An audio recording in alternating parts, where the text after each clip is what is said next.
Hi all, welcome back to the final whistle then for the match preview. Sorry about that, I was just getting a few things sorted behind the scenes, but we are back for another match preview then as Bournemouth come to the King Power Stadium this Saturday, and I'm going to be joined by Craig from the Up the Cherries in all departments, a Bournemouth fans channel. We're going to get a lowdown on the Cherries, and we're going to chat all things Leicester City and Bournemouth.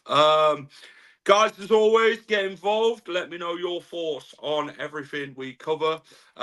Hit that like button for me. Subscribe if you haven't already and you're new to the channel, then please get down and do so. If you're a Bournemouth fan, then welcome to the channel as well. I believe Craig is going to be streaming this on his secondary channel. So, yeah, hello to everybody who's going to be watching from, of course, the South Coast as well. Say his name and he appears. I believe in the whistle. Hello, Ross. How are you? Callum, how are you? Hope you're good. Yeah, there'll be a match day vlog tomorrow, mate. I'll try and get some live content done during the international break. And yeah, let's get Craig in. Craig, how are you, mate? Yeah, all good. Thanks, Jack. Thank you so much for inviting me on. Pleasure to speak to you. No, I appreciate it. Craig, let everybody know what you do regarding AFC Bournemouth. So, I run a channel called Up the Cherries in All Departments. You can find us on Facebook, Instagram, Twitter, but YouTube is where we're at. And what we do is we invite and interview. We've had quite a lot of special guests, actually. We've had two from Leicester quite recently. Yep. One of them is Tom Meehan, formerly of Kasabian. The other one, I don't really want to mention his name on here because sometimes it does get demonetized, thanks to YouTube. But if you go check out the channel, you'll be able to find it. It's on the interview section. But we've had all sorts of guests, musicians. We've had Matt Letizia recently. So yeah, do come and check us out. Yeah, Craig, talk to me about your love for Bournemouth. How did it all start? All-time favourite player? Wow. I first moved down to the South Coast back in 2007, 2008. So, of course, at that time, AFC Bournemouth were on its backside. Yep. Literally minus 17 points, bottom or second bottom, I should say, of League Two. Luton were on minus 30. We were joined by Rotherham United. Rotherham got off to a fairly decent start, so they were quite well clear. However, we didn't really. And Kevin Bond was quickly replaced by a guy called Jimmy Quinn. And Jimmy Quinn was absolutely terrible. That season, the Messiah decided to take on the role. Fresh-faced, never managed before. We're talking about Sir Eddie Howe of Poole and Bournemouth. And that's how it all started for me. We gradually built our ways up the leagues. We promoted the season after the Great Escape. And it was, he went to Burnley, come back. But Eddie Howe is a massive, massive part of this football club. So if I can name, the most iconic manager in my lifetime, Eddie Howe is it. He is it. However, we wouldn't be here if it wasn't for Steve Fletcher. He come back from Crawley Town. There's actually a whole interview that I did with Fletch, and it's well worth a watch, even if you're not a Bournemouth fan. And Eddie Howe persuaded Fletch back. and Fletch scored the goal to keep us in the Football League. Now, I've spoken to Eddie Mitchell, our former chairman, and sadly no longer with us. And his view is that the club would have survived if we had been relegated into non-league. We had so many winding up orders. The club was financially ruined. The stadium had three sides. The stadium was even sold to a company called Structuredine, where it still lays to this day. That I don't think this football club would still be here if it wasn't for Steve Fletcher. So, although we've had some great players throughout our time, Steve Cook, Charlie Daniels, Harry Arter, you name that 2015 team, the 2014-2015 team, all of them are legends.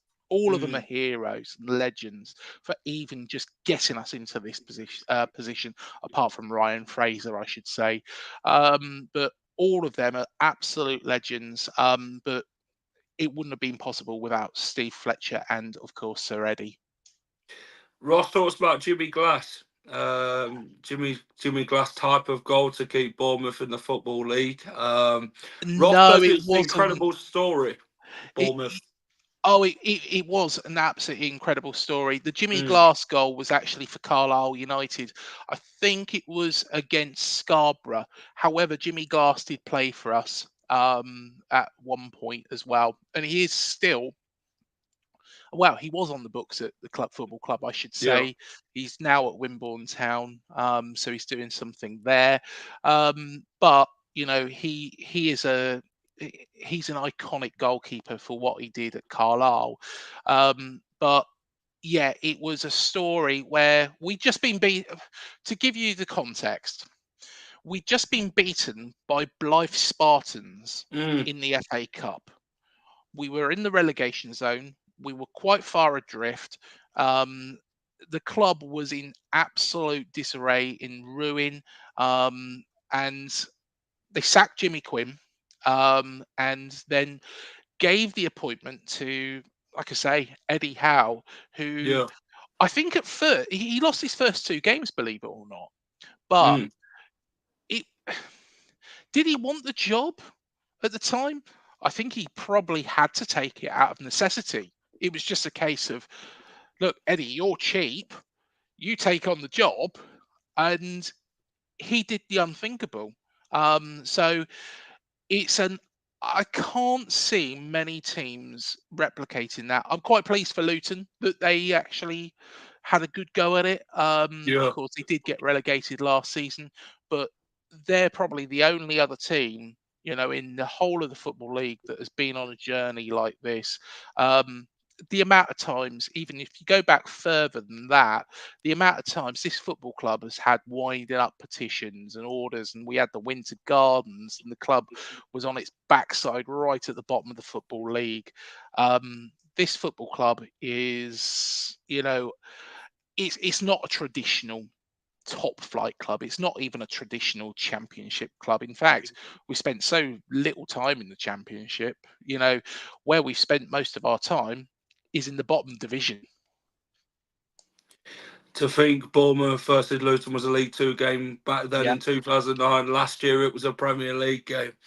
It it's shows how far unbelievable. both clubs have really come. It's been inspirational for clubs to like who's coming up amongst the ranks now to think, what, maybe we could do a Leicester story, a Bournemouth story, and this is what teams look at, to think if they have them dreams to achieve them types of things. And I think it's what replicates football the most when fans do come together to see them types of stories and achievements. It's something positive to look at in Yeah. the type of the game. But talk to me about the opposition.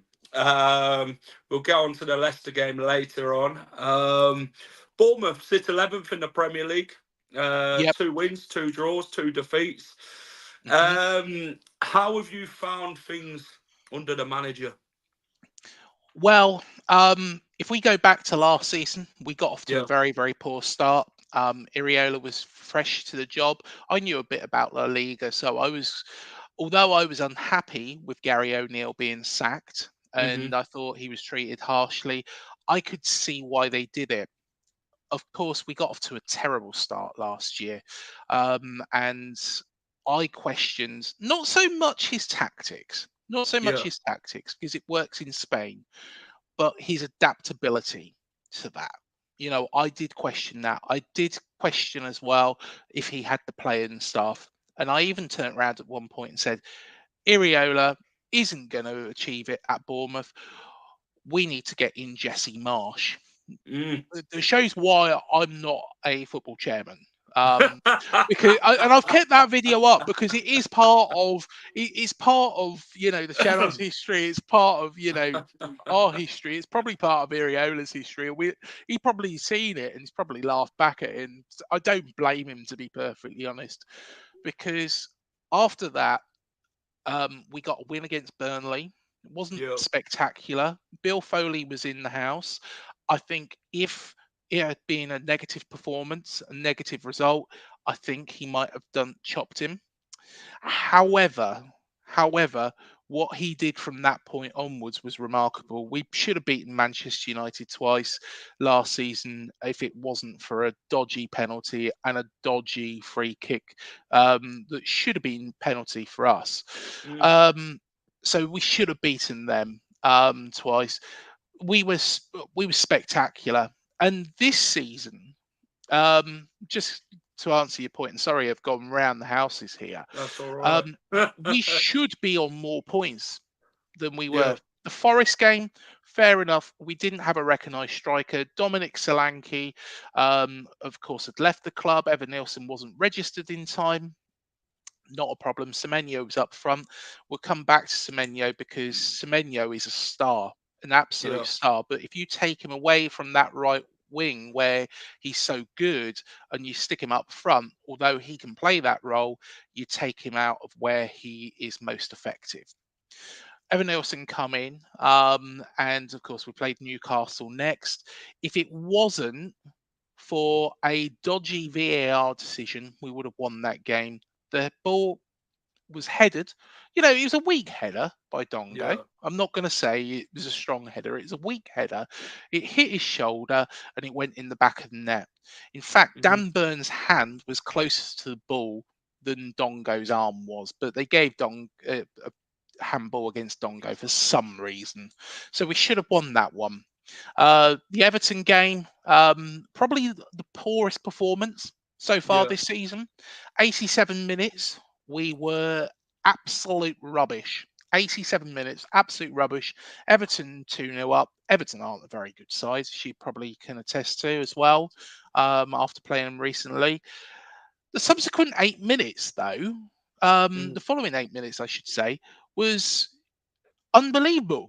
It was just like Iriola had made some changes, and then all of a sudden it was just like bang, and we thought we won that game 3-2, of course. So Hmm.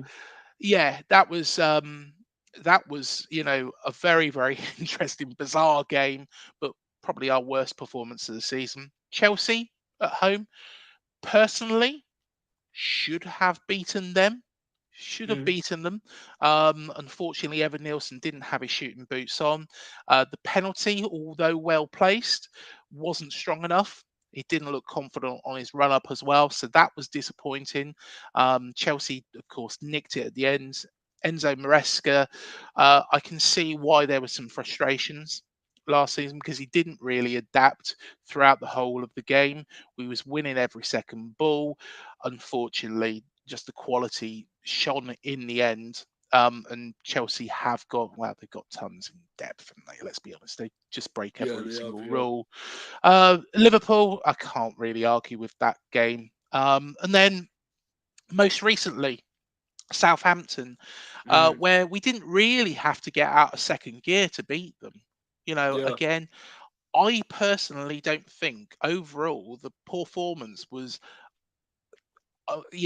outstanding. I didn't think it was, we weren't in full flow like we was against Chelsea, but Hmm. we did get the goals. We could put it in the back of the net. Um, Southampton were just so poor. They were so poor, and to be honest, Jack, I'll say it on record. I think that they might even beat Derby's record. In fact, I don't want to see them go down. I don't want to see Southampton go down. I just don't think they're good enough. Yeah, I was kind of one of them myself who would say Southampton would get down this season. I just don't think the strength and depth's there what they needed in the Premier League. I Agree. think I think with Russell Martin, I think he needed to adapt to more of a different type of football in the Yeah, Premier League. You know, it worked in the Championship, fair enough, but when you go into the Premier League, the massive step up's different. It's like oh, there, isn't it? crikey, You know yeah. what I mean? It's a big sort of hill to climb, and you can see within what's happening at Southampton. I think they've only got 1 point from their first six, and it's like, Yeah, they're not yeah, I brilliant. don't think things are going to go great there, but it's No. like where them point wins going to come from with Saints at the minute. But obviously, 3-0 at half time, and yeah, Mm, Southampton looked done at that point, didn't they? Then they managed to get a goal back through Hallwood Bellis, and yeah, we're quite comfortable for Bournemouth second half. Wanted to see the game out. They did. yeah. Talk to me about Semenyo. I mean, he's one that Bournemouth fans talk about quite highly this Oh, season. mate, I did watch him on Monday he's night against Saints. He got his goal. He was the man who everything came through. Talk to me how good Semenyo's been for Bournemouth. Semenyo is an unbelievable player. I absolutely love Anton Semenyo to bits. The reason being is he's very, very level-headed, very, very a down-to-earth man. But secondly, it is what he does with the ball. He's strong, he's pacey, Hmm. his crosses are good. If he ever loses the ball, he's there. He's quick. He's claiming it back. He doesn't lose it very often. He's an intelligent player. There is talk that both Liverpool and Spurs are after him and the figure being muted is 33 million, which I think Hmm. is absolutely. If they signed Anton Semenyo for 33 million, um, that would be a big slap in the face of this football club because I think he's worth at least 60. The way he Hmm. plays, what he does, what he brings to this team is excellent. He's got a good future in the game. Yeah. He isn't going to be at Bournemouth forever.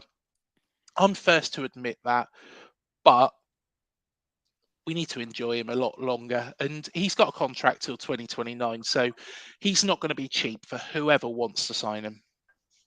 Have you got any questions to me regarding Leicester?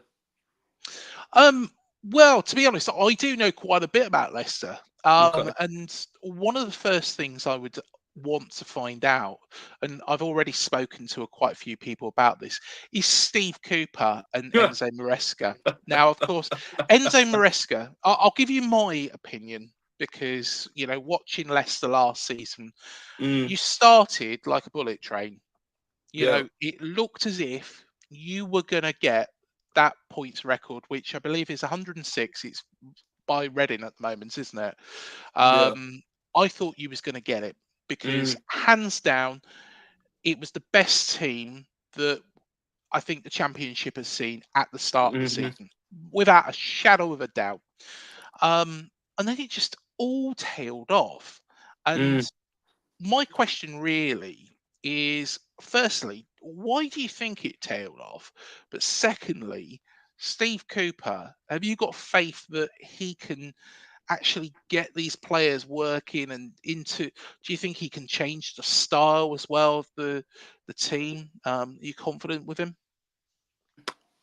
First question.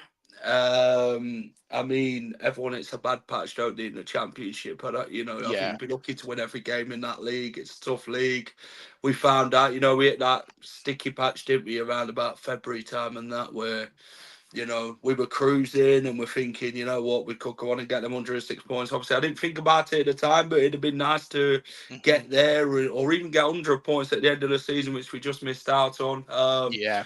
I think looking at the difference between Enzo and Steve Cooper, the big difference is you can see what Enzo wanted to do from the start, his Hmm. style of football and what he wanted to implement with the squad. The squad enjoyed the style of football he were playing, and he brought the best out of the players last season, like Dewsbury Hall. I thought Mavididi shined. Hmm. Fatwu came in on loan; he was fantastic for us.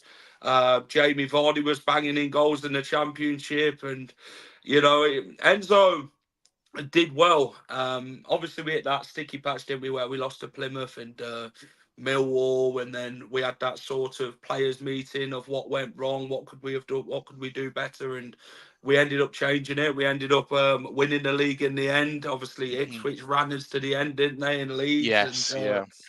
you look at Steve Cooper. I'll be honest with you, not many Leicester fans wanted him at the football club. If I'm honest with you, Craig, some are down to the Forest connections, and I think with Steve Cooper, he's kind of frustrating as a manager. You know, he talks about a style of football which is more attacking than that, and I Yeah. think I've kind of struggled to see the attacking spark at this minute in time with him. I think, to be fair, it's obviously a big job in it to come in. Obviously, we didn't know what were happening with the points deduction and stuff like Yeah. that at first, and obviously we had to get a squad together to compete in the Premier League. But his team selections are odd for me. I think Fatawu needs to get more game time. I think Mavididi should have been playing from the start, and the thing is, what I find with Steve Cooper in some of the games, and not the Palace games, I thought we started off really well, which we should have in these Yeah. attacking games. But what I find frustrating is this pattern of the first half situation where we don't seem to have many chances. You know, it's like we Mhm. let teams come on to us, and then the team ended up scoring the first goal, the opposition, and it's like that pattern's happened a lot this season from Leicester. And then second half, we come out the blocks, and then we're you know what I mean? We're playing really Yeah. well, and it's like we're scoring the goals. But we're still behind. Obviously, the Spurs game were really good for us. We could have probably gone on to win that with Jamie Vardy. Mm. The Palace game, 2-0 up, and then to throw it away right at the end. And there's been some frustrating moments. Obviously, the Arsenal game I thought was an exceptional second half by Leicester. I thought, 2-0 down to come back the way we did. Not many teams are going to go to the Emirates and do that this season against them. I mean, James Justin scored a cracking goal, 2-2, and you think, you know what? Could we get a point here? And then 3 minutes to go, and the 7 minutes added on, and Arsenal just take a point away from us, and we end up with nothing. But like Steve Cooper, I think with Leicester fans, the big frustration is like, what do you want to do? What do you want to implement on this squad? I think the squad are confused themselves to what style of football Steve Cooper wants to bring to the football club, and that it's having to adapt to that. And he talks a good game. I mean, he could be the nicest guy in football, but sometimes your football just isn't it. You know what I mean? But Yeah. I think, to be fair to him, um, this one's a big game. This one's a massive game. You look at these games now. You've got Bournemouth before the international break. You've got Southampton. You've got Forest. Then you've got Ipswich, and they're four massive games where Mm. we've got to get the maximum, really, Craig. Or I think we'd accept probably 8 points really out of them four games. But yeah, these are the games which are really going to test Steve Cooper's future at Leicester City. Is he the man for the job for the long run, or if Mhm. if he doesn't get the points, then you say to yourself, well, that's it then, isn't it? This guy clearly can't take us any further. But he's obviously needing a chance. Every manager deserves a chance, don't they, to prove that he can do it. Can he right the wrongs? That's the big question in the next four games, because these four games are huge for us. And yeah, it's ones that we have to go and win, and really put a battle in. And I think with me, I'd like to see Leicester battle and attack from the start. You know what I mean? I think Steve Cooper's too cautious as a manager, and yeah, it puts us under some right pressure. And I think from tomorrow's game, he's got to attack from the start. He's got to really go for it, and he's got to choose the right team that can get at it. I'd like to see Mavididi and Fatawu on their wings tomorrow. Two players that can cause Bournemouth problems. Obviously, you'd know Fatawu well from that goal in the FA Cup. Yes. How Yeah. good he was that night. But we have to win a bloody game of football, especially at home. This is it. Leicester's looking for their first league win of the season, which brings Yes. pressure to Bournemouth, because they don't want to fault against Leicester. Um, Best viewers on Blue. I don't know what that is, but One thing you've mentioned there, actually, Jack, and this is quite interesting, yeah, is that you said that Steve Cooper will probably play a defensive style. He won't come out, and that is probably music to Iriola's ears because we do Mm, play a high press. That's how we beat Manchester United last year because they decided that they were going to play a lot deeper than they should yeah, have done. And, we just pressed them from the front.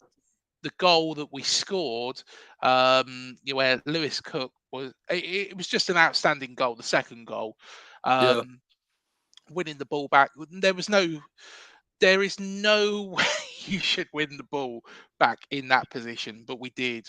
And I think that's where we are going to be, very, very dangerous because, if you are going to play defensively and we Mm. are going to put the pressure on the back line, we will, without a shadow, get the better of you guys. But how do you think that Steve Cooper is going to possibly play, a little bit more attacking? Because surely he's seen our game against Southampton, surely he's seen our game against Chelsea and Mm. realised, right, okay, sitting back is just dangerous. It is dangerous in football. You never want to do it against any side, you know what I mean? Because they Yeah. press and they'll harry you, and then it's like the thing is with Cooper, he always talks about attacking football in his press conferences, and then you Mm, get frustrated because you don't see enough of it in the yeah. games. It's always we're not so good first half, second half far better. I mean, against Arsenal, it were always going to be a defensive first half, because Arsenal have got quality in their squad, and you don't want to concede too many goals. I thought Yeah. Hermanson were outstanding. Um, but I think these are the type of games you've really got to go and give it your all. You've got to go and show that fight, that real grit between your teeth. You've got to attack the game, and instead of Bournemouth putting pressure on us and us being cautious, it's got to be the other shoe on the other foot. Talk to me, Leicester Bournemouth. Obviously, I'll give you a stat now before. Yeah. Leicester manager Steve Cooper has never beaten Bournemouth in his 5 attempts in all Mm. competition. That's music to me, is that not really? I knew that one. I knew that one. I kind of grit my teeth when saying that. It is the joint most he's ever faced as an opponent manager without ever winning. Also, 5 against Yeah. Manchester United. Obviously, we've got Man U coming up twice in the next few weeks. One in the cup and one in the league. But talk to me about the game itself, Craig. Obviously, we'll get to team selection and Mhm. that later on and score prediction. But talk to me about this game. How do you see the test of Leicester City? I think that, what we are going to be coming up against is a lot better, more Mm, organised side than Southampton. It's not going to be chaos. It's not going to be chaos like we saw on Monday night. yeah, I think, there is a lot of talent in the squad. Jamie Vardy is always a danger. I do really rate Mavadidi, and of course Fatawu as well. There is a lot of talent in that Leicester squad. yeah. Do I think, though, that we will be stopped by Leicester? I think it'll be tighter. I think it will be tougher. But personally, I think, Agreed, Terry. I did draw up actually. I'm going to find it. It's in this book somewhere. I did draw up a lineup, and I think we'll make 2 changes Yeah. from the game against Southampton. I think Adam Smith didn't have particularly the best of games against Saints. I think that there was a couple of errors in him. Um, he's been excellent. He has been excellent. There is no shadow of a doubt about that. And under Gary O'Neill, this is quite interesting. Under Gary O'Neill, Adam Smith, was looking like he'd lost a shade of pace, which he has. Against Brighton, this was most evident because he was marking Matoma. Matoma Mm, kept turning him. He was getting close to him. What Adam Smith now is doing is he's standing off that attacking player and making a move at the mm, particular time. And he's done that to perfection. Um, he wasn't great against Saints. So I think personally, I think that Julian Arejo, our Mexican international, I think he'll play. He's very quick, very skillful, still probably a little bit green and naive. However, I think this might be the game for him, because I think it will be a pacey game. And Mm. then through the centre, I think Marcus Tavernier. I don't think Tav's had a bad game against Saints, but I think this might be a game for Justin Kluivert, which you probably won't like the sound of that. But I think he will probably play through the middle, just behind Evan Nielsen. But the rest of the squad will probably stay the same. Kepa will probably start in goal. I would probably rather see Travers in goal for us. Mm-hmm. For some reason, even though he was very, very good against Chelsea, he's not favoured by Areola. So I think, what Areola wants is a goalkeeper that is good with his feet. And I think Yeah. that's what Kepa does kind of offer him, although sometimes he does make stupid errors himself, like Neto did, to be honest. So, yeah, I think same side, apart from Reho for Smith and Kluivert for Tavernier. This is a bit this is a tough game for Leicester again. It's always a tough game in the Premier League. Every game's tough, but it's as tough as you make it on yourselves, is what I always say.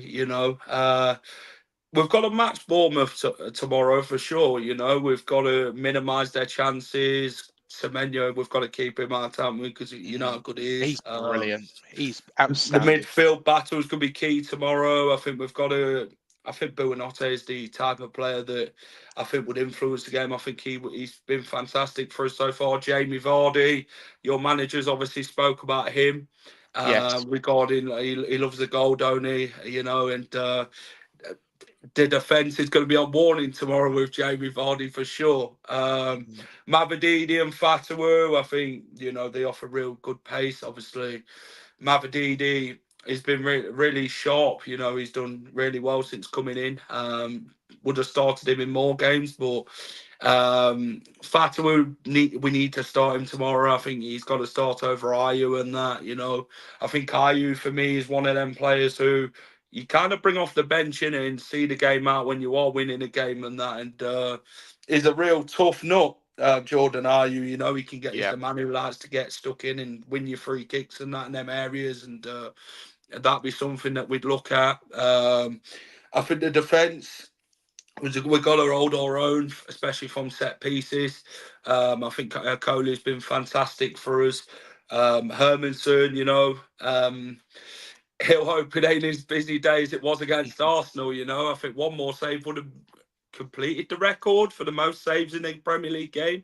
Yeah. So I think it's one of them. I'd like to see Ricardo, but I don't think Steve Cooper's going to choose Ricardo as much as we'd like it as Leicester fans. I think he'll stick with obviously what he's got. But I tell you what, I'll give you my starting 11. Obviously, you've gave me yours, haven't you, Craig? Yes. Yeah. There's only two changes from mine. So I think for us, I think we stick with the same back four with Justin and Christensen, with Akoli and Fast Hermanson in goal.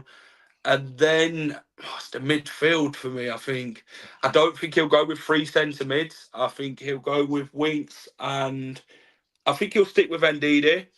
I'd like to see Fatawu, Mavididi, Buonanotte down that middle, and then Yeah. Jamie Vardy up front. I think, if we Yes. can get Edward. But I do think in this game with Steve Cooper, he's got to be better with his substitutions and his timings. That's the only thing that I always question with Steve, that he leaves his substitutions too late to affect the game. And he did it against Arsenal. I'd have probably brought Fatawu on in the 70th minute and really, really got at them types of games because we were on the front foot at that time. And I think tomorrow he's got to get them substitutions right of the players coming on and players coming off. And he's also got to get the timings right in the games as well. And I think that's something he lacks as a manager. It's like he overthinks things and he leaves it too late. And then Yeah. it's like job's done for the bloody opposition because we've left it too late to affect the game more than we wanted to. Obviously, the fans can see it, but Mhm. Steve Cooper's kind of frustrating when you talk that type of thing. I think Mavididi we've got to give him 90 minutes tomorrow for sure. I think, unless we can really see something isn't working, then change it. I think a Coley, 90 minutes for him. I think Buonanotte, another 190 minutes. And it's getting them fine details right for Steve Cooper in this type of game for me. I think so Oliver Skip, I think if he starts on the bench, I think he'll come on more. I think he's been great for Leicester so far, Oliver Skip. But how do you see Bournemouth affecting the game against Leicester with the team selection you've gave me? I think it'll be a high press. I think we Yeah. will attack the back line. Hmm. Steve Cooper, when just thinking of another stat, Steve Cooper's actually led 2-0 against us before and ended up getting beat 3-2. Should we turn So, the stream off now? yeah. So, we have, and to be honest, he's led against us before and got beat. So, um, I think we'll play the attacking football.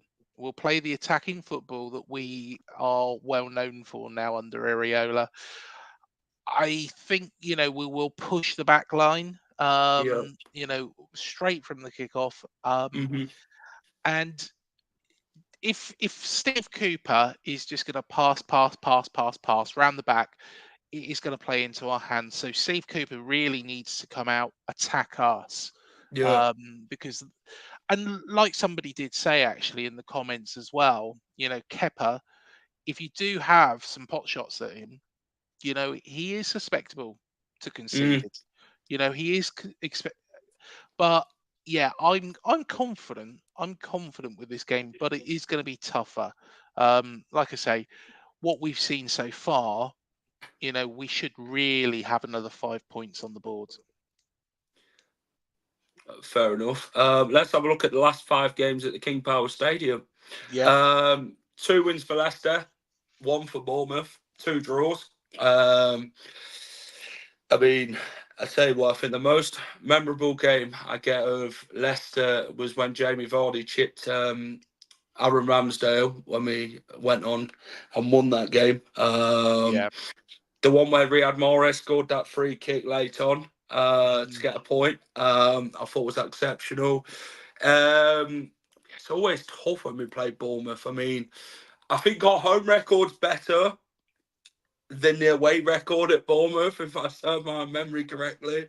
Every Yeah, time we we seem go to to beat you Bournemouth all the away, time. it's like, Yeah, we always seem to, at Dean Court, we just seem to beat you. Just going back to the COVID season, that summed actually, us up. No need to and mention that. yeah, that was, I we couldn't were in explain to terrible form at words that how we point. fell apart in that game. We was in terrible form. We was in terrible form after Project Restart. Partly down to, I think the preparation was just poor. That, of course, was the season we was relegated. Shunchu was sent off.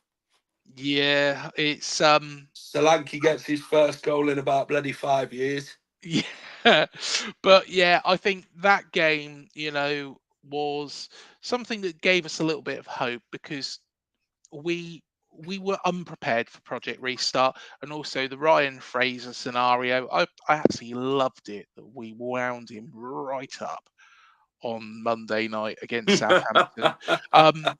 Do you know what? When you've got a player like that, it can go one of two ways. Now, Yeah. you either listen to all the abuse in the crowd and think, right, I'm going to go prove them wrong, or you sulk like a baby. And that is what Ryan Fraser did. And it played into our hands, and I absolutely loved it because he wasn't at the, he was, he was just shite, but nicely. Let's have a look at last time out we faced each other in the Premier League. Yes. Obviously, we did beat you previously 1-0 in the FA Cup, which obviously Yep. was it the Vitality with that Fatawu banger in extra time. That was the game where we put a second team out that game, and yeah, Bournemouth brought on some very good first team players, and we ended up beating your first team in the end. Yeah. But then the game at the King Power Stadium was the season we were going down to the Championship, Yeah. and yeah. I don't want to remember that James Maddison passed to Philip Billing and Philip Billing scored. Yeah. That kind of summed us up that season to how bad we actually were. Mm. How good that squad was, though, was a surprise. It went down, to be honest. But I think that was your first win in Leicester, was it, Craig, for 35 years? Yeah, I think it probably was. I think, it's a Yeah, long time. typical Leicester, isn't it? That for things like that to Yeah. happen. They beat us for bloody so long, and that happens. But, I think we are a little bit of a bogey side now because I Mm, think, we have got at Dean Court especially. At Dean Court yeah. especially, of course, going back a couple of years after under Gary O'Neill, you took the lead and we come back. In fact, Phil Mm, Billing that day was he's a confidence player, yeah. and he's probably going to be on the subs bench. And the thing was he was poor throughout, and then all of a sudden he scored a goal, and then just started playing like a man possessed. Mm, So yeah, I think Dean Court, we have got so much better of yourselves, but it was a good victory. It was hard fought in the end. mm, I think, could we have been better on that day? I did see that game. I thought we could have probably done a little bit better. But if I'm right in thinking, after that game, I think, yeah, it was on the Sunday we actually secured our safety, if I'm right in thinking. Um, wow. so yeah, that was the game. I think that we secured our safe. No, sorry, it was the Leeds one. It was the Leeds one. Everton did it for us, to be Yeah, honest. yeah. Big up So Gary, yeah, mate. I yeah, see Bournemouth fans know their stuff with Jamie Vardy having a good record against Bournemouth. yeah, he does. Yeah, he's probably the man that we're worried about, but he has, his pace is shaded off a little bit.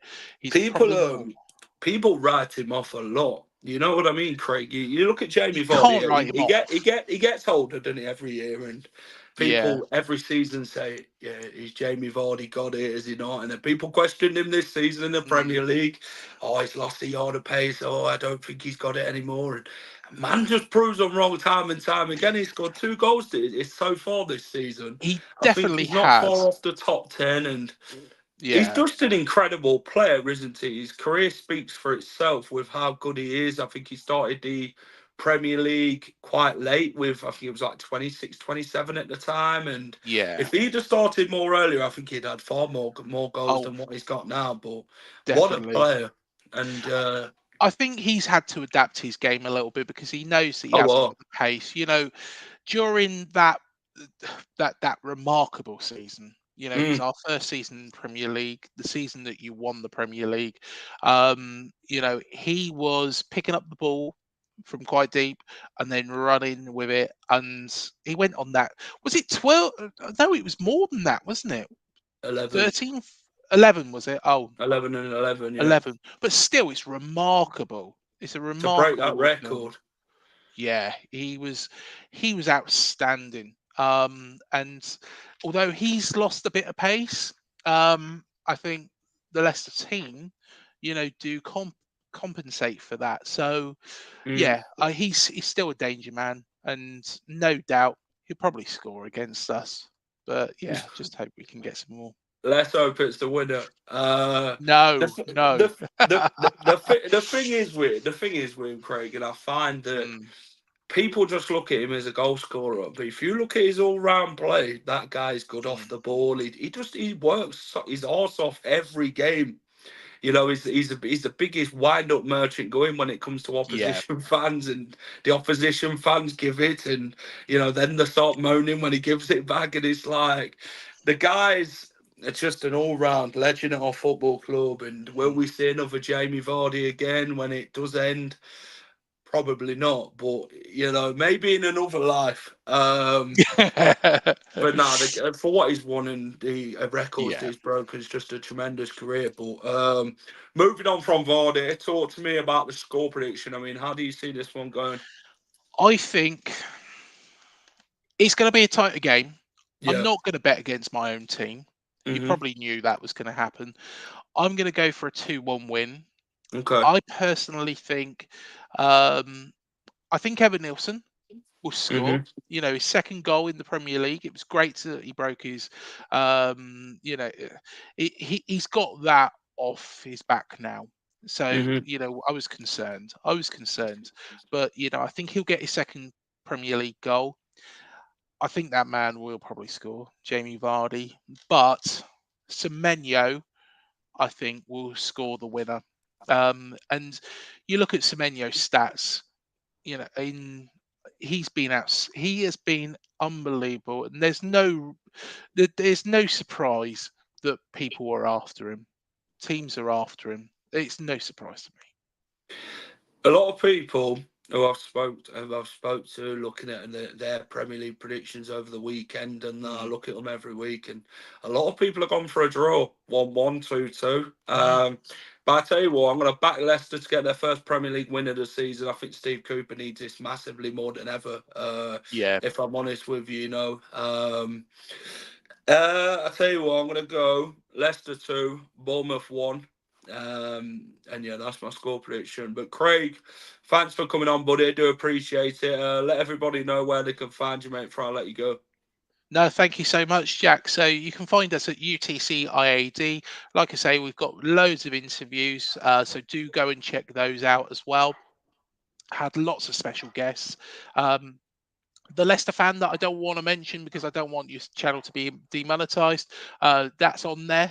You've got Tom Meehan from Kasabian, of course, a Leicester fan as well. Spoke to him beforehand.